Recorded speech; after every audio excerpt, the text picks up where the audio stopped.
And welcome back to Richo. If you think back just a couple of weeks, all the predictions were that in Western Sydney, Labor would be just about wiped out. Just as in the state election, there were supposed to be massive swings. Massacres would occur all over the place, but it didn't happen. And in some places, it went exactly the opposite way. Now, there are a lot of fabled stories about this James Diaz, the worst candidate in the history of the world, but one thing's for certain, in the seat of Greenway, you'd have to say that the remarkable result for Michelle Rowland was there was a swing of something like 3% to Labor. And I thought it wouldn't be a bad idea to find out how she did it. Michelle Rowland, welcome to the program. Thanks, Graham. Now, they tell me on the actual day, you had big screens going around the booths with that infamous interview when he had talked about the 6 points. Is that right? There was, and I think one of the important points in doing that was because we actually didn't have very many opportunities. In fact, there were actually 0 opportunities during the campaign proper to engage with our opponent in Greenway, and one of the few things we could actually do was do that sort of a tactic. But it seemed to have had some impact. Yes. Well, everybody was talking about it. I had phone calls from people in the area telling me about it, so it must have had an impact. But he disappeared, didn't he? For all of that campaign, he couldn't be found. He didn't turn up to his own celebration. Well, that's what I've heard. I wasn't mine. but he really, in that time, you just didn't see him. I mean, there were posters about him saying wanted. They were trying to find him because he was just, he disappeared completely. Has that ever happened in a campaign before? Oh, look, not that I'm aware of, but look, my understanding, following the campaign and seeing what else was happening in some other electorates around Western Sydney, was there was a bit of a pattern of behaviour going on there, whether it be by operatives in the Liberal Party or other people, I don't know. But in these circumstances, though, Graham, you know what it's like. You just focus on your own campaign, really, and get that done. I remember I talked to you on in that infamous week. The week where Julia Gillard was in the Western Suburbs and she was staying next to the Rooty Hill RSL. And I went out to the Rooty Hill RSL and you were there and I had a chat to you, and I think at the time I said I didn't think you could win. I got it wrong again because it was a remarkable win. What was your lead going into this campaign? Well, the margin was 0.88, so not a whole number. No. 0.88, what's that, 700 votes, something like that? A net switch of about 700 would have swung it, yeah. A net switch of 700, and yet you got a swing to you. Yes. Now you said to me one thing that I must say I've not forgotten, that you tried to speak to 5 people every day since you got elected to turn them around and bring them over. That's right. Did you think you actually made your 5 persons a day for the 3 years? Well, I did have signs around the office, everywhere from the fridge to the back door as you left to the back of the toilet door in the office, saying 1 vote a day is a 3% swing. So I really did try. People say the campaign is it wasn't a 33-day campaign. It was actually a 3-year campaign because I made sure that I was elected on a Saturday in 2010. I was out doing my first mobile office on the Monday after that, and I made sure I did the same this time around as well. Well, how do you campaign in a marginal seat in the modern era? I mean, now there's got to be direct mail-outs. Where do you get those from? I mean, how do you know who to contact? How do you know what they are? Do you do it in classes of people? Like, do you write to all nurses or all teachers? Well, I think you need to go back a step first, Graham, and look at, the electorate. What does the electorate want above all else? And I think when it comes down to it, it's about respect for the electorate. They want a local member who respects them. That means not only listening to them, being seen, getting out, arguing their case in Parliament for various issues. So how do you engender that respect? So that's always been my starting point, and ultimately I'm very grateful to the people of Greenway for putting their trust in me twice.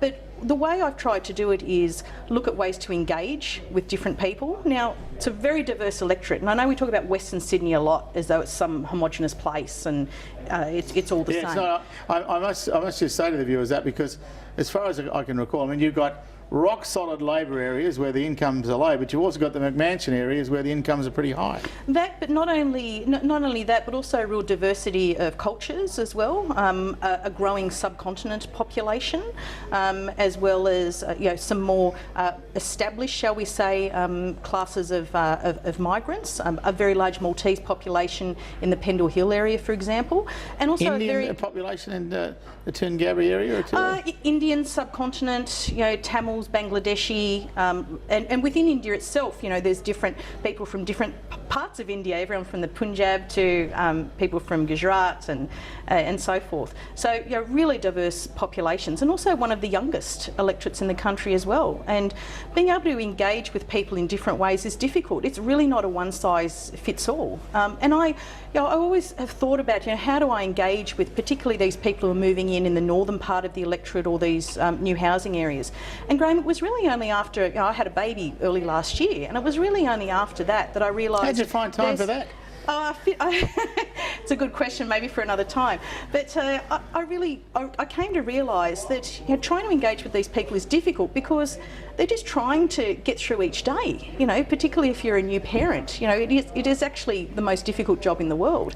And then you tend to realise too, even after people put all that to one side, people are concentrating on making sure they pay the mortgage, get the kids to school, food on the table, job security.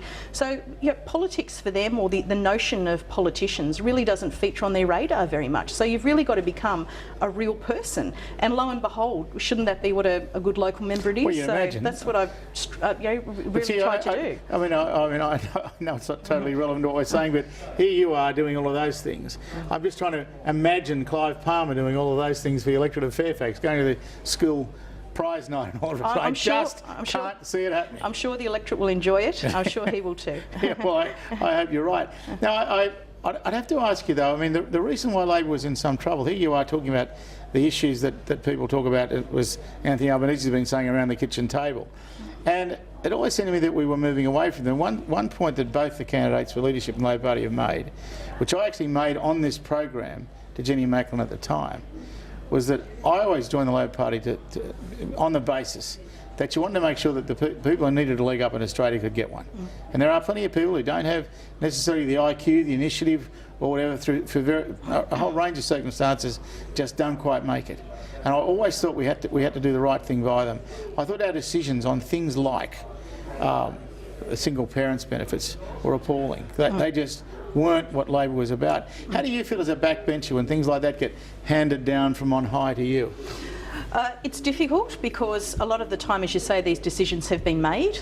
We can have a discussion in the caucus about it, but in the end, when a lot of budget decisions are made on the basis of these things happening, there's very little, in a very practical sense, there's very little that can be done to reverse some of these things. But that didn't stop me arguing it very strongly.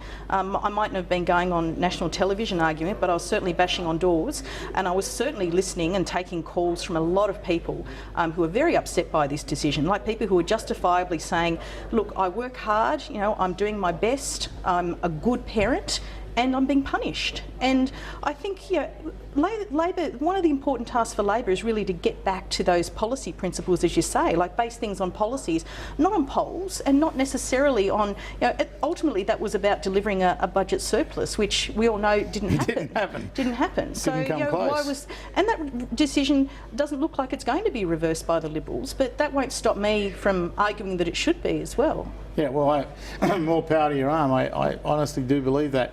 Now, you've got a leadership contest. I don't know if you heard what I said at the start of the program, but it disturbs me that it would appear that I think I'd put money on Bill Shorten winning the caucus ballot. But when it comes to the rank and file ballot, who knows? But I think Anthony Albanese is the favourite there. How do you reconcile it if it goes that way? One wins the caucus ballot, the other wins the rank and file. It doesn't matter who then becomes the winner. When they get up in Parliament, every time they get up, doesn't it give enormous ammunition to the opposition, to the government as it is now, but to Tony Abbott and Christopher Pyne, these people, to absolutely make a mockery of Labor? Well, correct me if I'm wrong, Graham, but I understand that in the UK, in the Miliband's contest, one won the rank and file and the other one won the caucus ballot. That's right. And yet they seem to be a very effective and remember, opposition. The one who lost walked away, resigned and left. Well, I don't think that's going to happen this time. So I'm glad you mentioned the UK, because David Miliband just walked out of politics when he got done, and this is what worries me, is that it seems to be very difficult for either of them if they don't win both. and I don't think there's any chance that one of them is going to win both. Well, I have to respectfully disagree with you on a few things with that, Graham. Firstly, I don't think either of them is going to walk away from this. Oh, I know they're not. Both of them are absolutely committed to it. Never said they would. But both of them are absolutely, committed to supporting whoever ends up being elected. But also, and I've read some of your commentary and also heard you on the program earlier, your views on this. I must say, Graham, when I first joined the Labor Party, went on to the Layla Park branch meeting in the Layla Park Community Centre in 1990, I was probably the youngest person there by 30 years. I'm probably still one of the youngest people in that branch, although a lot of people have moved on. And remember, there was a time when you wanted to staff your polling booths and do what you needed to do on election day. And let's face it, campaigns were just about election day back then. They gradually moved to continuous campaigning, and then they moved towards really someone having relationships with their community, which is where we are now. But in order to do what we do now, unfortunately, we know that there aren't the number of rusted on Labor voters and the number of rusted on Liberal voters has been diminishing. And we know that the people who are joining political parties, and particularly, my experience obviously is just with the Labor Party, is that the number of party members has been diminishing as well. We need to give them a reason. We need to give people a reason, I believe, to share, people who share these values to get involved. Well, that's why I actually support this process. Well, I'm hoping you're right, but I have a great fear that the end result of this process is going to be pretty chaotic. I've got to ask you then, as a last question, because they're telling me I've got to wrap it up, who are you going to vote for in the caucus ballot? I'm going to be voting for Bill Shorten. Look, I think they're both excellent options for leader, and I've known Albo for over 20 years, and I think just about everyone in New South Wales knows Albo, and I think equally a lot of people know Bill Shorten as well. I think the reason why I'm voting for Bill is because I think that Albo has some great strengths in people who vote Labor. He's obviously very popular with a lot of people. The reaching out argument. Very, very popular with a lot of people reaching out. My main reason for voting for Bill is that I think he's got the ability to appeal to all those, a lot of people who've turned away from Labor, or people who we normally think wouldn't want to be voting Labor. I think he's got an incredible intellect, not taking, again, anything away from Albo. But how many people do you see go out to the booth on election day wearing the King G navy blue overalls and the steel cap work boots, and they go and take the Liberal how to vote these days? I think Bill is someone who will definitely be able to reach out to those people, and I think that by having this process of electing our leader, having some ownership by the party, I think whoever is elected will have tremendous credibility. Well, if the person elected by the party is the one who eventually wins, he will, but he doesn't. 1-1 is what the party will think of the caucus overruling. Nonetheless, I have to leave it there. I want to congratulate, though. It obviously was a great campaign, and you've done very, very well. One would hope you don't remain on the backbench forever. Michelle Rowland, thanks for your time. Thanks a lot, Graham. And I'll be back in just a moment with John Lehman and match fixing.